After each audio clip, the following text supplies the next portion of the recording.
U importanti li pajjiżna jagħmel investiment f'xogħol ta' kwalità filwaqt li l-politiċi jkomplu jiġġieldu l-prekarjat fosthom b'infurzar għal titjib fil-liġijiet. Dan kien l-appell tal-kap tal-Partit Nazzjonalista Bernard Grech matul konferenza organizzata mill-UHN Voice of the Workers fl-okkażjoni ta' Jum il-Ħaddiem. U l-ek importanti li l-ekonomija ta' pajjiżna titrasforma ruħha f'ekonomija aktar innovattiva biex permezz tagħha nkunu nistgħu noħolqu aktar xogħol imma ta' kwalità, ta' valur miżjud. Ekosistema illi toħloq aktar ġid, kwalità ta' impjiegi għal ħaddiema kemm Maltin kif ukoll Awċin.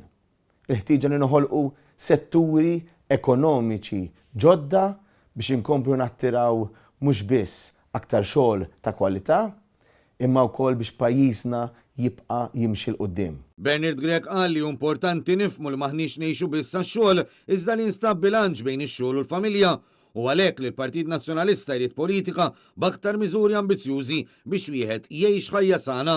Fl-istess waqt il-kap tal-Partit Nazzjonalista tenna l-importanza li l-ekonomija ta' pajjiżna titrasforma ruħha f'waħda li toħloq aktar ġid b'setturi ekonomiċi ġodda li jġibu xogħol ta' kwalità ħalli ħadd ma jibqa' lura. Minnaħat tiegħu f'messaġġ moqri, il-Prim Ministru Robert Abela rrepeta kif il-Gvern tiegħu għamel dak li wieħed jistenna minn gvern biex ikunu melubin l-isfidi tal-aħħar snin. Madankollu ma għamel l-ebda referenza għal fatt li f'din il-leġislatura il-Partit Laburista jrid li għajnuniet futuri fi kwistjonijiet li jxekklu l-ekonomija jintalbu lura minn negozji fi żmien 5 snin. Sa dan it-tant f'diskussjoni matul il-konferenza, il-kellim tal-Partit Nazzjonalista għax-xogħol Ivan Castillo fakkar kemm il-partit jifhem sew l-importanza ta' trade unionizmu u jappoġġjah għax dan jgħin aktar fil-ġlieda kontra l-prekarjat u favur dawk l-aktar fil-bżonn. Meta jkun hemm union, ikun hemm l-involviment kontinu tal-ħaddiema f'dan il-union. U dak huwa importanti. Huwa importanti illi nfehmu dawk in-nies, dawk li semma Josef qabel, dawk l-40% tajjeb li mhumiex qegħdin f'union, kemm hu importanti li kieku m'hemmx dawk is-60% kemm jittieklu dawk il-bżonnijiet, dawk il-żidiet, dawk il-kondizzjonijiet tajbin ta' fuq ix-xogħol illi huma qed igawdu minnhom. Ivan Castillo kompla li l-unions joħolqu l-aqwa ambjent possibbli għal ħaddiema u xogħolhom li jagħmlu dan. Madankollu appella lill-Istat li dawn għandhom bżonn ikunu mejjunin fosthom anke b'finanzjamenti biex dawn iwettqu ir-riċerki meħtieġa. Minnaħa tiegħu deputat mexxej tal-Partit Laburista Daniel Mikallef ikkonferma li għatem ħaddiema li għadhom qed jiġu sfruttati.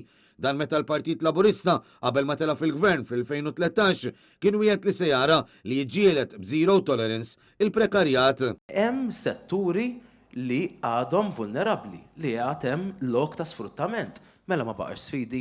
Id-deputat mexxej Laburista spiċċa jammetti li fil-Partit Laburista hemm esponenti li ma jaqblux mal-mekkaniżmu biex aktar nisa jkunu fil-Parlament.